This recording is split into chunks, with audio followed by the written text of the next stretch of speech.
રાજકોટ જિલ્લાના ધોરાજીના વેલારિયા ગામમાં વિધર્મીનો આતંક જોવા મળ્યો છે, જેમાં રાજા રજવાડા વખતની પ્રાથમિક શાળા પર મસ્જિદ બનાવી નાખવામાં આવતા શાળાના આચાર્ય દ્વારા પાટણ વાવ પોલીસ મથકે ફરિયાદ નોંધાઈ અને ધોરાજી પ્રાંત અધિકારીને આવેદનપત્ર પાઠવવામાં આવ્યું છે. ધોરાજી તાલુકાનું વેલારિયા ગામમાં રાજાશાહી વખતની પ્રાથમિક શાળા આવેલી છે અને નાની વસ્તી ધરાવતું આ ગામમાં પ્રાથમિક શાળા આવેલી છે અને તેની બાજુમાં એક વિધર્મીનો અસહ્ય ત્રાસ અને માનસિક ત્રાસ અને ઘણા સમયથી પ્રાથમિક શાળામાં આવતા શિક્ષક અને આચાર્યને હેરાનગતિ કરવામાં આવે છે, પણ શિક્ષક અને આચાર્ય કે જે તે સમયના માથાકૂટ ન થાય તે માટે જતું કરતા અને સહન કરતા હતા, પણ હવે આચાર્યને ટેલિફોનિક ગર્ભિત દાગ ધમકી અને અપશબ્દો બોલી મારવાડી ધમકી આપવામાં આવી રહી છે, જેને લઈને આચાર્યએ પાટણવાવ પોલીસ મથકે વિધર્મી ઉપર ફરિયાદ નોંધાવી હતી અને તેમ છતાં વિધર્મી આરોપી પોલીસ પકડમાં આવેલ નથી કે જેથી શિક્ષણ ક્ષેત્રે સેવા બજાવતા કર્મચારીઓએ ન છૂટકે. આજરોજ ધોરાજી તમામ લાગતા વળગતા અધિકારીઓ, શિક્ષક સંઘ અને આચાર્ય એકત્રિત થઈને પ્રાંત અધિકારીને આવેદનપત્ર પાઠવવામાં આવ્યું હતું. યોગ્ય ન્યાય અને કાયમી આવા અસામાજિક તત્વોને ડામવામાં આવે અને તેને કાયદાનું ભાન કરાવાય તેવી માંગ કરાઈ હતી. મારું નામ રાખોલિયા દિવ્યેશભાઈ છે. હું રાજકોટ જિલ્લા પ્રાથમિક શિક્ષક સંઘ પ્રમુખ છું.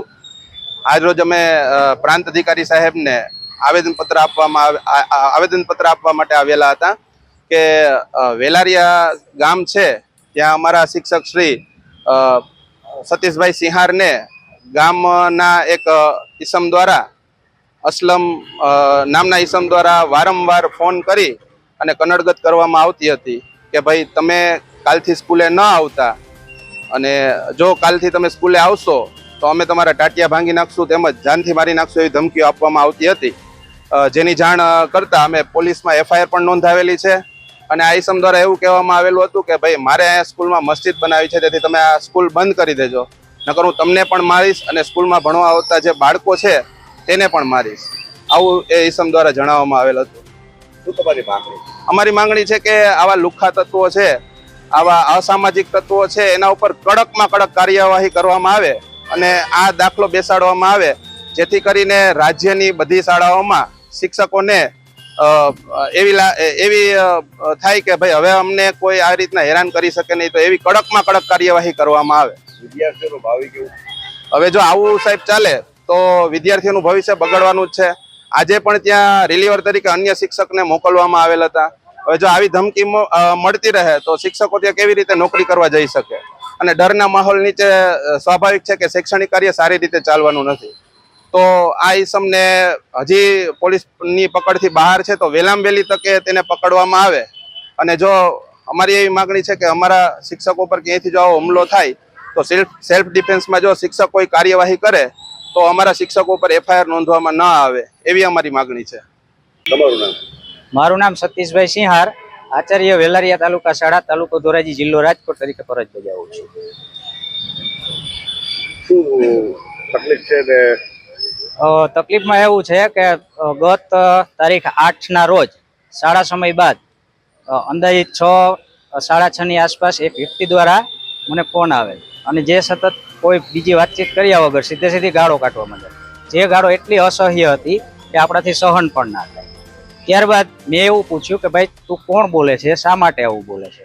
તો એણે એવું કહેલ કે ભાઈ હું તારા જે સ્કૂલ છે ત્યાં બાજુમાંથી બોલું છું, મારા ઘરમાં ત્યાંથી જીવજંતુઓ આવે, એવી પાયાવિહોણી વાત કરેલ, જે ખરેખર કોઈ મુદ્દો નથી. એ મુદ્દાને લઈ અને તેને મને ઉગ્ર બનાવવા ખૂબ પ્રયત્નો કરેલ, પણ છતાં પણ મેં તેને રિસ્પેક્ટ આપી કે ભાઈ તું કોણ બોલે છે, તારો પ્રશ્ન શું છે?